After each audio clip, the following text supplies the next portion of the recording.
Dodong Saipa naglabas ng patalim sa battle. Apex hindi nagsisisi sa mga sinabi niya sa Flip Top at kay Enigma. Pakulo ng isang battle MC sa battle, sablay. At Billy Jack Sanchez tinira si Tiny Montana. Alamin natin ng mga yan. So tara.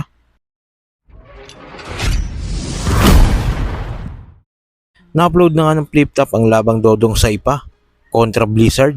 Nakuha nga ni Dodong Saipa ang panalo sa score na 5-0. Hindi nga maganda ang performance sa pinakita dito ni Blizzard. Pero isa nga sa tumatak na linya sa laban na ito ay yung round 1 ni Dodong Saipa kung saan naglabas siya ng patalim. Kaya ko mamisikal sa battle, pero bilang respeto, di na para gawin pa. Pero gusto mo, testingin natin mamaya eh. Ano? Sa round 3. Sandre, saksakin kita.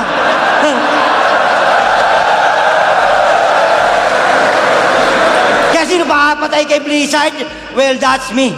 Hindi ka naliligo, Yaki. Madalas ka lang mamlastik, rugby.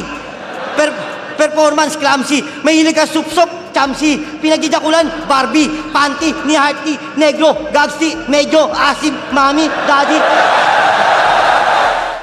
Sa kabilang balita naman, isa nga sa malakas sa performance sa pinamalas ni Apex sa kanyang battle rap career ay ang laban niya kay Sinyo.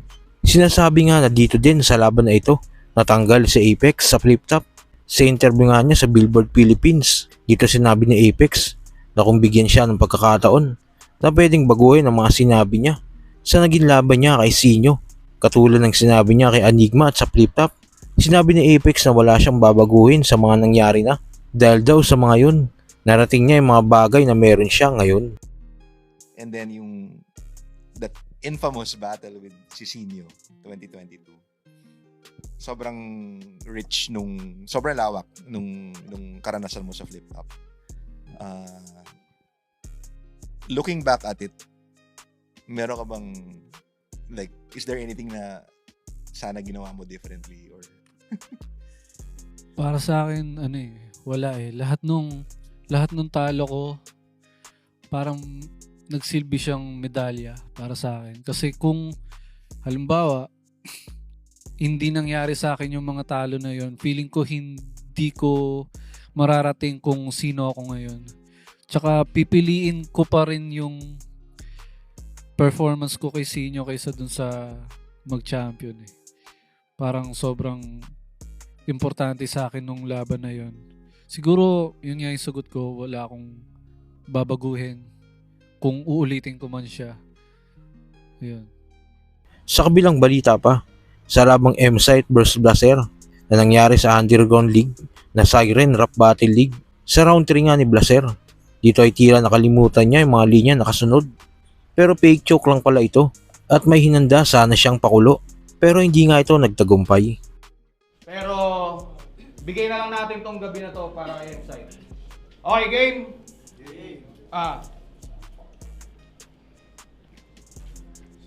Wait lang, putang ina, wala pa. Ayoko sana tong patulan. Ayoko sana tong patulan. Pero dinayo kapwa niyang halimaw. Ano pang magagawa ko? Ano pang magagawa ko? Ano pang magagawa ko? Dinayo kapwa niyang halimaw. Ano pang magagawa ko? Tangina. Siya na umaakit ng ligaw. Ano pang magagawa ko? Siya na umaakit ng ligaw. Ay, hindi. Hindi naman nag-brown out, pero para lang malinaw. Hindi naman nag-brown out, pero para lang malinaw. Tangina. Ang bagal na magpatay, pre.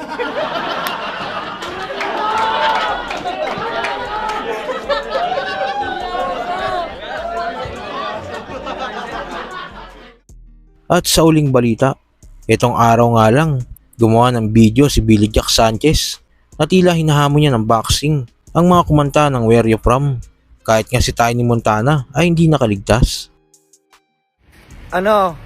Sino ba ang pinakamatigas dyan na OG kuno? Na yung totoo, may legit ba lumalaban sa inyo ng boxing? Pagboboxingin ko, anong gang nyo, anong hood nyo? Taga saan ka? Where you from, homie? Richard Flag, homie. Taga saan ka? Ano? Yung mga kumanta ba ng taga saan ka? Nasaan na? Di ba mga OG yan? Di ba may mga hoods kayo? Sino yung mga OG nyo? Shoutout kay Tol Tiny Montana. Damay na kita dito. Tol Tiny, ano na? Sino ba yung OG nyo? Di ba iba-ibang hood yan? Ano? Saan ba? May mga lumalaban ba sa boxing ring dyan? Taga saan ka? So kayo ba mga quiz, ano masabi nyo sa mga sinabi na ito ni Billy Jack? Seryoso ba siya dito sa mga sinabi niya? O para mapansin lang siya ulit? Kung ano man nasa loobin mo, comment mo lang sa baba na mapag-usapan natin yan. So yun lang. God bless.